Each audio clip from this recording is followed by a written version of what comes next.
एक लड़के की शादी एक खूबसूरत लड़की से हो जाती है। लड़की शादी करने के बाद अपने जब ससुराल आती है, ससुराल में आकर देखती है कि वहाँ पर उसका ससुर यानी कि लड़के का पिता भी रहता है और उसकी देखभाल करने के लिए उसकी बीवी यानी कि उसकी सास नहीं है। तो वो अपने पति पर रोज दबाव बनाने लगती है कि देखो, मैं आपके पिताजी की सेवा और ज़्यादा नहीं कर सकती, कृपा करके आप इनके रहने की कहीं और व्यवस्था कर दें। इस पर लड़का कहता है कि आप कैसी बातें कर रही हो, मैं अपने बूढ़े पिता को कहाँ पर छोड़कर आऊँ?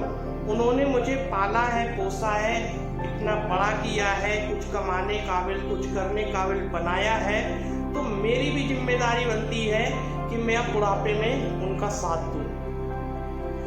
इस पर रोज दोनों के बीच में झगड़ा होने लगता है। ऐसे करते करते 1 साल बीत गया, 2 साल बीत गए, 4 साल बीत गए। 4 साल बाद एक दिन लड़की इसी बात पे झगड़ा करने लगी। इस बात को लेकर उसने झंडा गाड़ दिया कि अब या तो इस घर में मैं रहूंगी या तो फिर तुम्हारे पिताजी, दोनों में से तुमको किसी एक को चुनना पड़ेगा।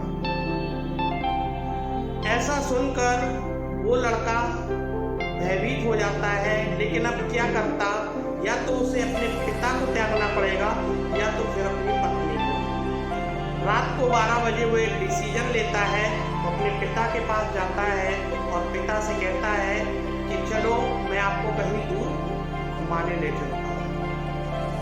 अपने पिता को लेकर वो दूर जंगल में निकल जाता है।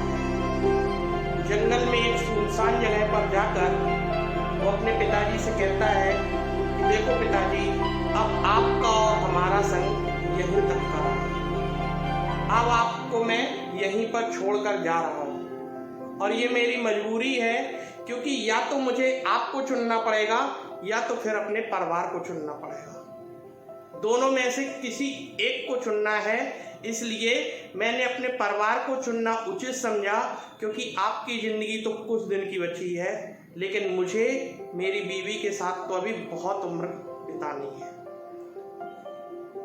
ये सुनकर उसका पिता कांपने लगा और रोते हुए बोला कि बेटा, अगर तुम मुझे छोड़कर ही जाना चाहते हो तो एक काम करो, मुझे यहाँ से 3 किलोमीटर दूर छोड़ दो।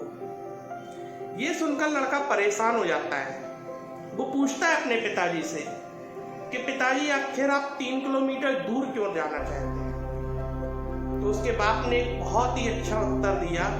बोले, बेटा, क्योंकि 3 किलोमीटर दूर पर मैंने भी अपने पिता को छोड़ा था।